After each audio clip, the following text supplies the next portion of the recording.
Venezuela has a varying climate from a tropical to an alpine climate. It all depends on elevation, topography, and both the direction and intensity of prevailing winds. In Venezuela, the temperature is usually around 30 degrees Celsius. The differentiating factor is the humidity, which can make it feel much hotter some days. May through November is known as the rainy season. The air in these months is extremely humid. The geographical features in Venezuela vary from mountains to deserts to rainforests.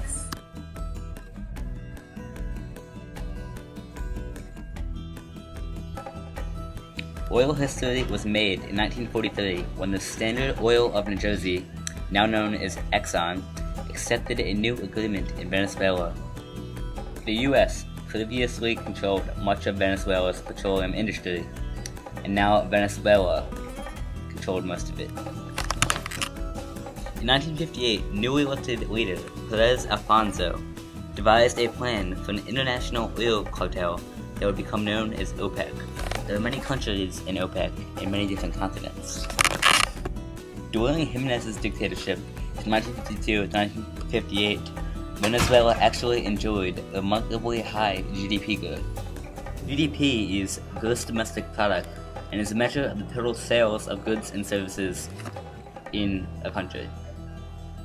GDP per capita is a GDP divided by total population, so individually, Venezuelans did well.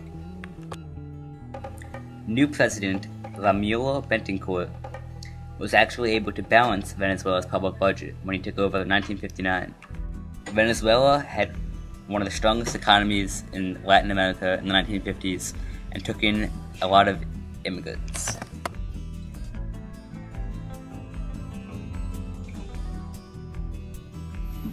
In 1940, the Institute of Experimental Medicine was founded.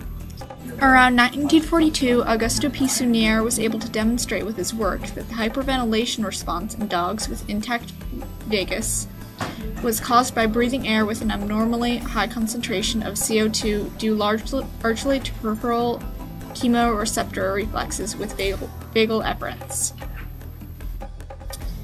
During the 1950s, the Institute of Medical Research was founded by Marcel Roche. In 1955, the diamond scalpel knife was invented by Humberto Fernandez Moran. In 1950, the Venezuelan Association for the Advancement of Science was founded. In 1959, the Venezuelan Scientific Research Institute was also founded. During the 1950s, institutes of technology were invented in Venezuela as post-secondary educational options for technical and scientific courses.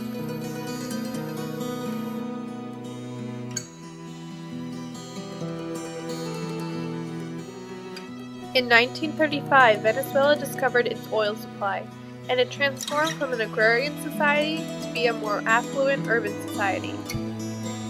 The Venezuelan people began rapidly importing and exporting goods, and along with these goods came new ideas and new values. Venezuela's culture adapted to become more North American and European. During the Second World War, Venezuela sympathized with the Allies partially due to this cultural overlap. When Venezuela's constitutional democracy was overthrown in 1948 and taken over by a military dictatorship, the country no longer had time to focus on international relations because it was too preoccupied with its own internal problems. A majority of Venezuelans were either European or of mixed European ethnicity in the 1940s and 50s. The native Aboriginal people were pushed out of Venezuela centuries before, and during this time they only made up around 1% of the population. Venezuela was almost entirely Christian, and of those Christians, 96% were Roman Catholic. This Christian doctrine was the strongest influence on their collective social values. One major architect in Venezuela was Carlos Raúl Venezuela. He designed the Central University of Venezuela. He did other major architectural work.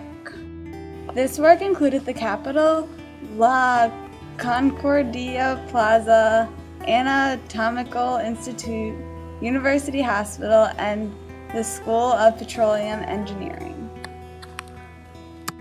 Football was introduced to Venezuela in the early 1940s. It quickly became the country's favorite sport. Soccer was introduced in the very late 50s, and it has competed against baseball for the hearts of the people.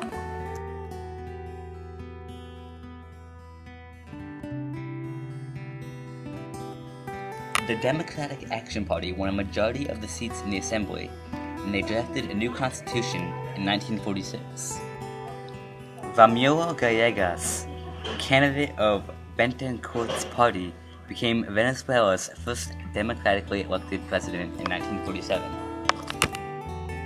Within 8 months, Gallegos was overthrown by a military-backed coup led by Marcos Jimenez, who elected himself in 1948. Gallegos took refuge in Cuba, then Mexico, and finally returned to Venezuela in 1958. Marcos Jimenez held an election in which voters could only choose between voting yes or no to another term for president in a flawed election.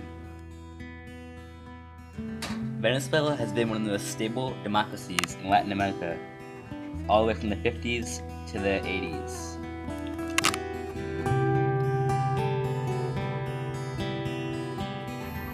Under the post-1958 democratic regime, it is described as the reign of the middle class. During the 1950s, it is also known as the time of urbanization. Many people started to have a change in lifestyle, going from rural to urban. From the 1920s up through this period, progress is made with the oil era. This caused much of the illiteracy to literacy within the culture. Many people moved from rural areas to cities because of this.